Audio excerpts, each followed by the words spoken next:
بسم اللہ الرحمن الرحیم۔ السلام علیکم۔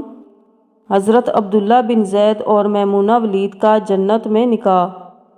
ہماری تاریخ میں بہت بڑا خوبصورت نام عبداللہ بن زید رحمۃ اللہ علیہ کا ہے۔ آپ نے ساری زندگی نکاح نہیں کیا۔ جوانی گزر گئی، بڑھاپا آیا۔ ایک دن بیٹھے حدیث مبارکہ پڑھ رہے تھے تو اس میں نبی کریم صلی اللہ علیہ وآلہ وسلم کا فرمان پڑھا، جس کا مفہوم یہ تھا کہ جنت میں کوئی اکیلا نہیں ہوگا جو نکاح کی عمر میں نہیں پہنچا، یا پہنچا بھی تو کسی وجہ سے نہیں ہوا اور وہ مسلمان ہی مرا، تو اللہ مسلمان مردوں اور عورتوں کا جنت میں آپس میں نکاح کر دے گا۔ جب یہ حدیث پاک پڑھی تو دل میں خیال آیا کہ یہاں تو نکاح نہیں کیا تو جنت میں میری بیوی کون ہوگی؟ دعا کی کہ یا اللہ مجھے دکھا تو صحیح جنت میں میری بیوی کون ہوگی۔ پہلی رات دعا قبول نہیں ہوئی، دوسری رات بھی دعا قبول نہیں ہوئی، تیسری رات دعا قبول ہو گئی۔ خواب میں کیا دیکھتے ہیں؟ کالے رنگ کی عورت ہے، حضرت بلال حبشی کے دیس کی رہنے والی، حبشہ کے دیس کی، اور وہ کیا کہتی ہے کہ میں میمونہ ولید ہوں اور میں بصرہ میں رہتی ہوں۔ پتہ مل گیا۔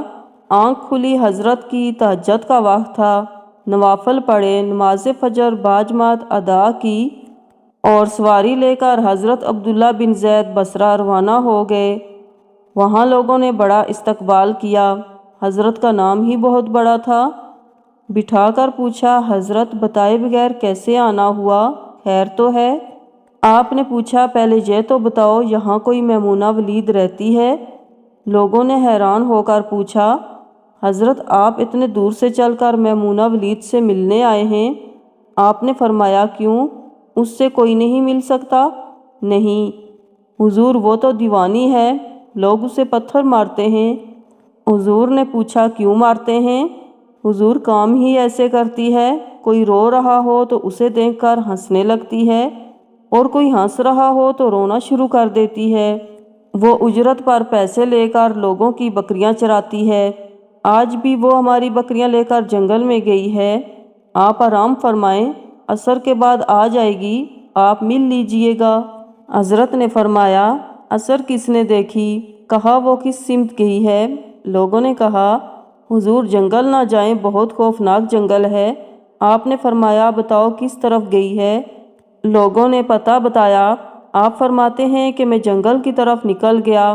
جب میں جنگل گیا واقعی خوفناک جنگل تھا، جنگلی جانوروں کی بھرمار تھی، قدم قدم پر کوئی نہ کوئی چیز کھڑی ہے۔ آپ فرماتے ہیں کہ قربان جاؤں اس عورت کی مردانگی پر، وہ اس جنگل میں کس طرح بکریاں چرا رہی ہے، شیروں نے اس کی بکریوں کو ابھی تک کھایا نہیں۔ اتنے درندے ہیں، سارے مل کر حملہ کر دیں تو کیا کرے گی یہ اکیلی عورت؟ کس کس کو روکے گی؟ خیر، آپ فرماتے ہیں کہ وہ جگہ جہاں لوگوں نے مجھے بتائی تھی، میں وہاں پہنچ گیا۔ جب میں وہاں پہنچا تو منظر دیکھ کر میں حیران رہ گیا۔ دو حیران کر دینے والے منظر تھے۔ پہلا، میمونہ ولید رحمۃ اللہ علیہا بکریاں نہیں چرا رہی تھی، بلکہ اس جنگل میں جائے نماز بچھا کر نوافل پڑھ رہی تھی، پر بکریاں چرانا تو بہانہ تھا۔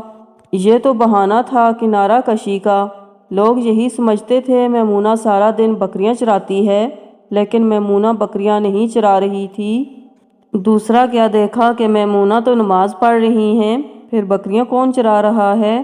بکریاں تو ایک جگہ نہیں رکتیں، کہیں ادھر جاتی ہیں، کہیں ادھر۔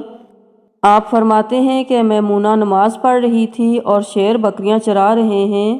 بکریاں چر رہی ہیں، شیر ان کے ارد گرد گھوم رہے ہیں۔ اگر کوئی بکری بھاگتی ہے تو شیر اسے پکڑ کر واپس لے آتا ہے، لیکن کہتا کچھ نہیں۔ آپ فرماتے ہیں، میں حیران و پریشان کھڑا تھا کہ یہ کیسے ہو گیا ہے، یہ فطرت کیسے بدل گئی؟ لوگ کہتے ہیں فطرت نہیں بدلتی، یہ شیروں اور بکریوں میں یاری کیسے ہو گئی؟ آپ فرماتے ہیں، میں دنگ حیران و پریشان کھڑا ہوں۔ مجھے نہیں پتا کہ کب میمونہ ولید نے نماز ختم کر دی اور مجھے مخاطب کر کے کہتی ہیں کہ اے عبداللہ، ملنے کا وعدہ تو جنت میں تھا، آپ یہاں آ گئے۔ آپ فرماتے ہیں، میں حیران رہ گیا۔ اس سے پہلے تو ملاقات بھی نہیں ہوئی، تو حضرت میمونہ ولید کو میرا نام کیسے پتہ چل گیا؟ آپ فرماتے ہیں کہ میں نے حضرت میمونہ ولید رحمۃ اللہ علیہ سے سوال کیا، اس سے پہلے ہم ملے نہیں، ہماری ملاقات نہیں ہوئی، تو آپ کو میرا نام کیسے پتہ چلا؟ جواب کیا ملا؟ حضرت میمونہ ولید رحمۃ اللہ علیہ فرماتی ہیں، عبداللہ، جس اللہ نے رات کو تجھے میرے بارے میں بتایا ہے، اسی اللہ نے مجھے آپ کے بارے میں بتایا ہے۔